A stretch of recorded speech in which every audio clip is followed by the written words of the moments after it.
Okay, hi guys, and today I'm going to be doing a review of The Walking Dead Season 4, Episode 1, 30 Days Without an Accident. Okay, so I am a massive fan of The Walking Dead. Season 3 did begin to bore me a little bit, but I still loved it. I would still watch it every single week when it came out in the UK. But, wow, many people will say that this didn't feel like a season premiere. Probably because something absolutely catastrophic happens, usually. The first episode was kind of the original, Rick waking up and well, not getting used to this new world, but kind of developing an understanding and waking up from a coma, which that must be traumatic. You kind of wake up, you think, oh, well, I've had a shave within the last few days, so everything must be alright.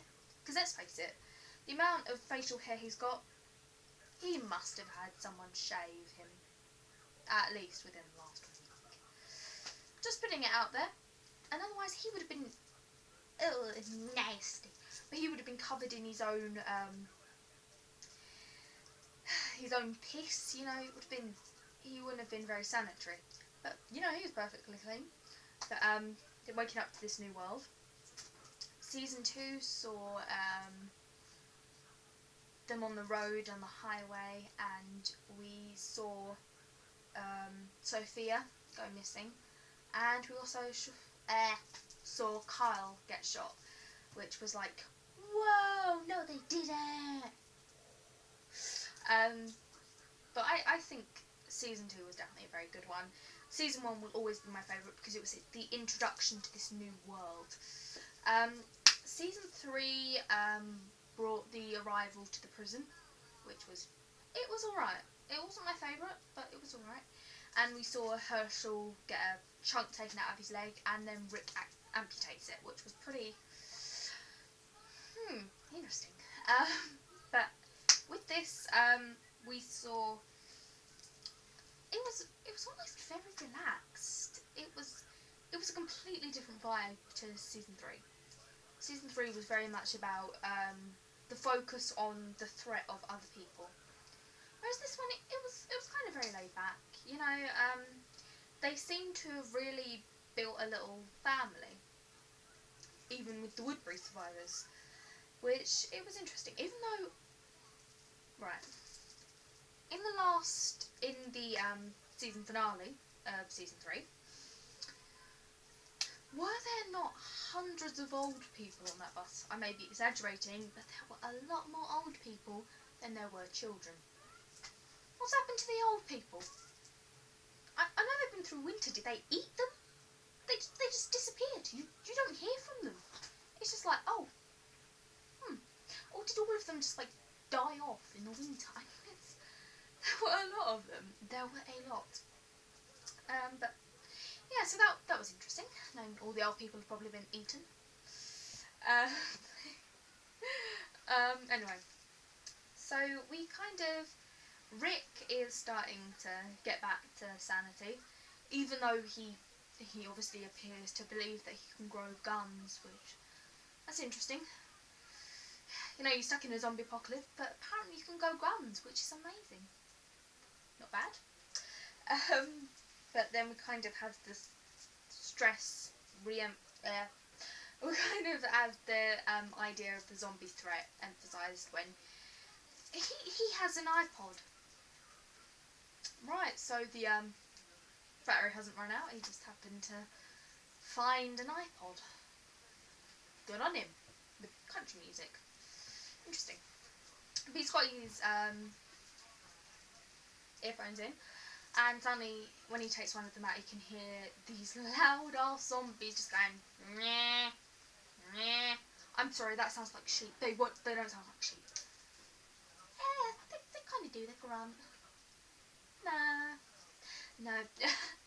I need caffeine. That's what I need. But anyway, right. So you go back to the prison, and you start to see that something isn't right. well, because they've got their little farm area where Rick is now growing guns, which was nice. He's growing these little guns. And he goes over to where they keep this pig. And Carl comes out and they have a nice little chat there. And I was just like, oh, just like, oh, father and son, father and son, father and son. Um, um, start noticing that the pig looks a little bit lethargic. And they name the pig Violet. Poor Violet. But, that's kind of the first indicator. And there was also a walker who they kept bringing emphasis on to, who didn't have any eyes, and it looked like they were kind of bleeding, which was a little bit disturbing. But anyway, we come back and Carol is running a story time for the kids, which is actually a lesson in how to use knives. I mean, it's a good idea. I mean, if Rick didn't want the kids learning how to use knives, it's a pretty good disguise. I think it was actually quite a good idea, to be honest. Yeah, I think Carol is definitely, she's an alright character now. There were some times in previous seasons where I thought, oh, do I have to watch her? Oh, she's a little bit dull, but she's come into her own, and I think that's fantastic. We've got Daryl, who has now become, he's not just a god to us fangirls, he's a god to his followers now. Because you've got Patrick. Oh, Patrick. But he asked to shake Daryl's hand, and it was quite a funny scene because after he's asked to shake his hand, Daryl goes, he basically licks his hand clean and then shakes his hand, which is a little bit like, Daryl, what you doing, boy? But that was funny. But the main point, well, there were kind of two main points. The first one was when Daryl took a bunch of the guys to go to the big spot to go and get supplies. And then you've got Rick, who went out into the woods without a gun, even though Herschel wanted him to take a gun. So he's gone out into the woods. He's found this Irish woman. Can't recollect what her name was, actually. But she's a little Irish woman. And, you know, she was a little bit cuckoo. I hate to break it to her. But she kept talking about Eddie, her husband, and spoiler alert, it don't go too well, because Eddie is not technically alive anymore. Eddie is a head in a bag, which is kind of a little bit like the Telltale Walking Dead game. You know, the decent one, not Survival Instinct. Judging you game developers. Where he's got the wife of his head. Yep, wife of his head. He's got the head of his wife in a little bowling bag, except she's got it in a paper bag. But he ends up having to kill her, and it's a little bit like, you do feel sorry for her because she's a little bit out of her tree. But Rick asks her 3 questions. The first question is, how many walkers have you killed? And I'm not exactly sure what she said, but I think it was something like 18, but Eddie killed them all. Then the second was, how many people have you killed? And she says, just the one, just me, because she stabs herself in the gut. And last one is, why? And she says that you can't come back from the things that you did, which I think is going to be a very prevalent, it's going to prevail in some kind of way. But then you've got the it's kind of the main plot at the big spot, where you've got Bob Stookie, who, he's an idiot. I mean, seriously.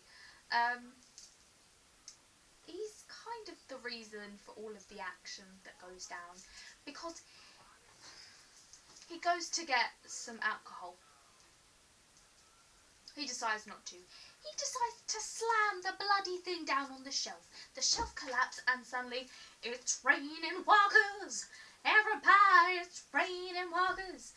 Actually, walkers start coming down from the ceiling. The CGI was so bad. But it was amazing because just like left, right and centre, all of these little walkers were dropping down. It was, oh. There was one who managed to, he got his guts trapped on something.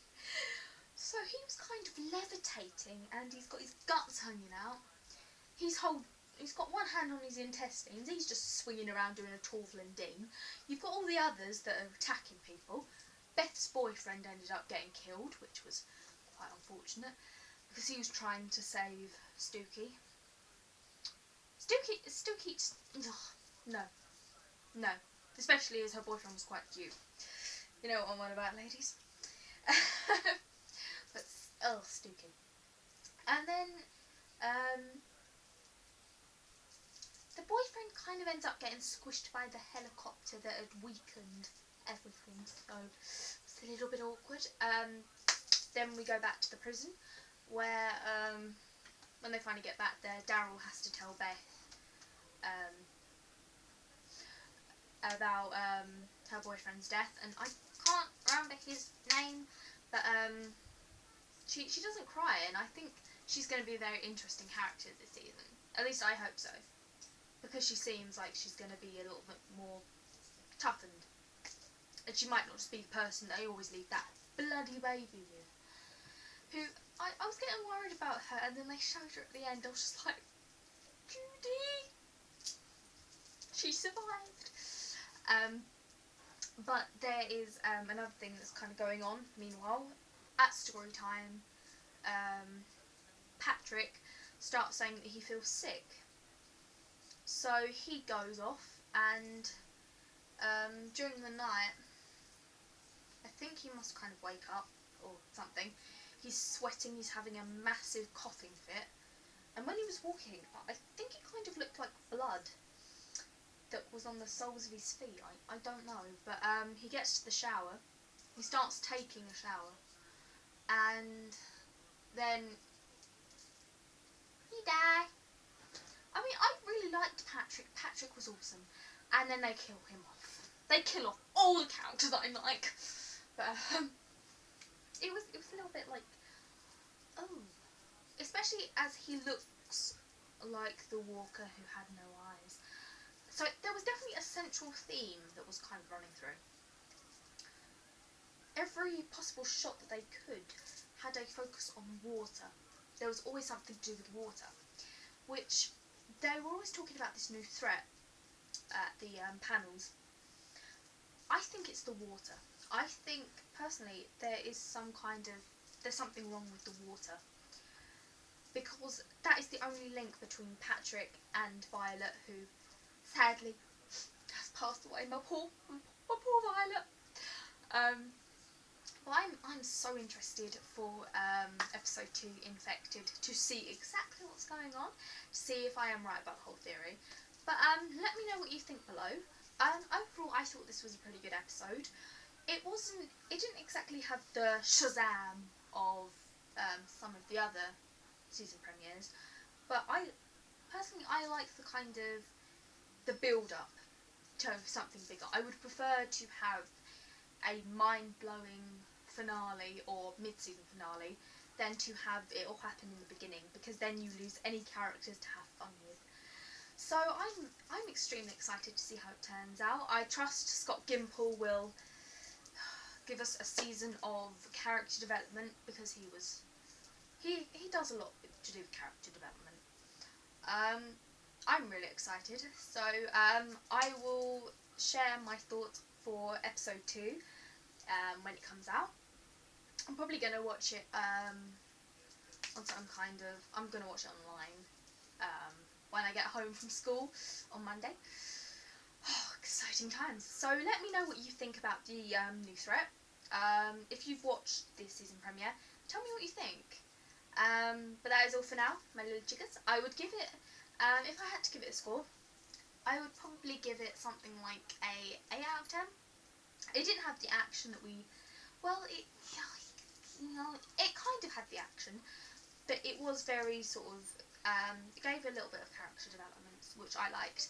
There were, I guess I kind of would have liked more to have happened, but I did love the build up. So actually, no, I would give it a 9. So grade wise, that would probably be an A minus. I think it's pretty bad. So that's all for now. See you later, my little chiquita.